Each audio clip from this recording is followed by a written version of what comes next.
लड़के ने अभी अभी अपनी दिव्य दृष्टि सक्रिय की है। अगले ही क्षण वह ड्रैगन की मूर्ति जो 1000 साल से सो रही थी तुरंत जाग गई और मानव रूप में बदल गई। लेकिन लड़के ने देखा कि ड्रैगन की आंखें नहीं हैं। उसने आंखों में 2 लोहे की गोलियां डाल दी। इसके तुरंत बाद ड्रैगन का असली रूप प्रकट हुआ। लड़के को अंदाजा नहीं था कि उसकी हरकतों ने स्वर्गीय महल के खजाने की पवित्र घंटी बजा दी है और यह छुपा खजाना वर्षों बाद फिर दुनिया के सामने आने वाला है। असल में एक दिन पहले ही लड़के के चाचाओं ने पारिवारिक संपत्ति चुराने के लिए उसके पिता की हत्या कर दी थी। लड़के की चाची पूर्वजों की वेदी के सामने प्रार्थना कर रही थी, उम्मीद कर रही थी कि चित्र में मौजूद पूर्वज लड़के की रक्षा करेंगे।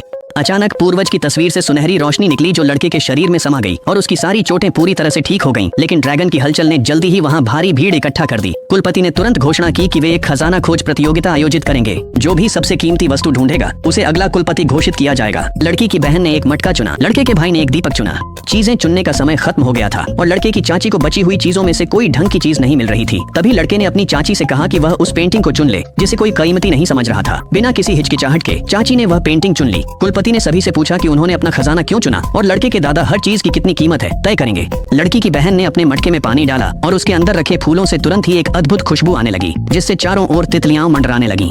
यह देखकर कुलपति ने मटके की कीमत $1 करोड़ लगाई। लड़के के भाई ने अपना दीपक निकाला और सभी से पर्दे बंद करने को कहा। फिर उसने दीपक जलाया और तुरंत ही सबके सामने एक सुंदर महिला प्रकट हो गई। यह देखने के बाद कुलपति ने दीपक की कीमत $3 करोड़ लगाई। इसके बाद लड़के की चाची ने लड़के के निर्देशों का पालन किया और पेंटिंग पर पानी छिड़का। अगले ही पल सुनहरी रोशनी चमकी और पेंटिंग में एक रत्न प्रकट हो गया। कुलपति ने रत्न उठाया, उसे गौर से देखा, फिर उसे जमीन पर फेंकते हुए कहा कि यह तो सिर्फ एक टूटा फूटा बेकार पत्थर है। यह देखकर लड़का आगे बढ़ा और उसने पत्थर पर एक बूंद खून टपका दी। तुरंत ही पत्थर चमकने लगा और एक अनमोल दिव्य रत्न में बदल गया। सभी लोग पूरी तरह से हैरान रह गए।